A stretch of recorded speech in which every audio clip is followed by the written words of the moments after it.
நிமிஷத்துல பொருட்களை டெலிவரி செஞ்சிருவோம் அப்படின்னு இனிமே நிறுவனங்கள் சொல்ல முடியாது. சொல்ல போனா அதை வாபஸ் கூட வாங்கியிருக்காங்க சில நிறுவனங்கள். அதனால பொருட்கள் எல்லாமே இனிமே தாமதமா தான் டெலிவரி செய்யப்படுமா, எதுக்காக அந்த 10 நிமிஷ டெலிவரிங்கிற விளம்பரம் நீக்கப்படுது அப்படிங்கிற விவரங்களை இப்போ விரிவா பார்க்கலாம். பிளிங்கிட்ல தொடங்கி ஜொமேட்டோ, ஸ்விக்கி, ஜெப்டோ உள்ளிட்ட பல டெலிவரி நிறுவனங்களும் அவங்களுடைய தாரக மந்திரமாவே வச்சிருக்கிறது ஃபாஸ்ட் டெலிவரி அப்படிங்கிற வார்த்தையை தான். கஸ்டமர்ஸ் கிட்ட பொருளை கொண்டு போய் சேர்க்கிறதுல நிறுவனங்கள் கிட்ட இருக்கிற போட்டியா இருக்கட்டும், பொருட்களை ஸ்டாக் வச்சிருக்கிறதா இருக்கட்டும், தரமான பொருட்களை நாங்க தான் கொடுக்கிறோம்னு தம்பட்டம் அடிச்சுக்கிறதா இருக்கட்டும், இதை எல்லாத்தையுமே சந்தையில இருக்கிற எல்லா நிறுவனங்களும் பெரும்பாலும் செஞ்சுட்டு தான் இருக்காங்க.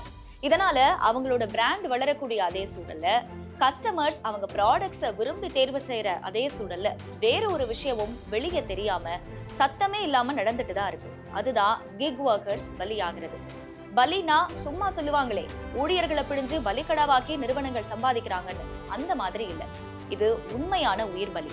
பணி பாதுகாப்பின்மை, நிரந்தரமின்மை, ஊழியர்களுக்கான அடிப்படை சலுகைகள்னு எதுவுமே இல்லாம பணி செய்யக்கூடிய கிக் தொழிலாளர்கள் பொருட்களை டெலிவரிக்கு கொண்டு போன இடங்கள்ல எதிர்பாராத விதமா இறந்து போகிறது அண்மை காலமா அதிகரிச்சுட்டு இருக்கு.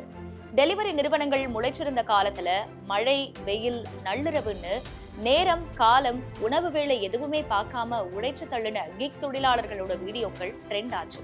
ஆனா இப்போ சில காலமா உணவு டெலிவரிக்கு போன ஊழியர் நாய் கடிக்க வந்ததால் அவர் மாடியில் இருந்து விழுந்த பலி, விபத்துல கிக் தொழிலாளி பலி அப்படிங்கிற மாதிரியான செய்திகள் அதிகரிச்சுட்டு இருக்கிறத பார்க்கிறோம்.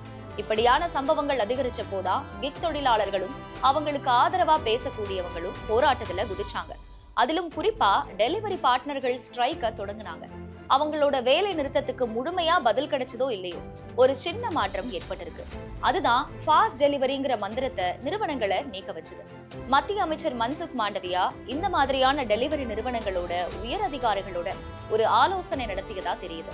அந்த ஆலோசனை கூட்டத்துல இந்த தாரக மந்திரத்தை நீக்க சொல்லி வலியுறுத்தப்பட்டதா சொல்லப்படுது. அதன் ஒரு பகுதியா தான் முதற்கட்டமா பிளிங்கிட் நிறுவனம் தன்னோட 10 மினிட்ஸ் டெலிவரிங்கிற பிராண்ட் கோட தூக்குறதா உறுதிப்பட தெரிவிச்சிருக்கிறதா சொல்லப்படுது. இதனால என்ன பயன்னு கேட்டா, நிறுவனங்கள் பொருட்களை டெலிவரி செய்ய போகிற நேரம் அதிகரிக்க போறது கிடையாது. ஆனா டெலிவரி ஊழியர்களுக்கு ஒரு ஆஸ்வாசம் கிடைக்கும். எதுல இருந்துன்னா, நீங்க எங்க இருந்து பொருட்களை ஆர்டர் செஞ்சாலும் அதை 10 நிமிஷத்துல எங்க டெலிவரி பார்ட்னர் உங்ககிட்ட கொண்டு வந்து சேர்ப்பாங்கன்னு வாடிக்கையாளர்களுக்கு நிறுவனங்கள் கொடுக்கிற ஃபேக் ப்ராமிசஸ்ல இருக்கு. செய்திகளை உடனுக்குடனும் துல்லியமாகவும் தெரிந்து கொள்ள சப்ஸ்கிரைப் பண்ணுங்க.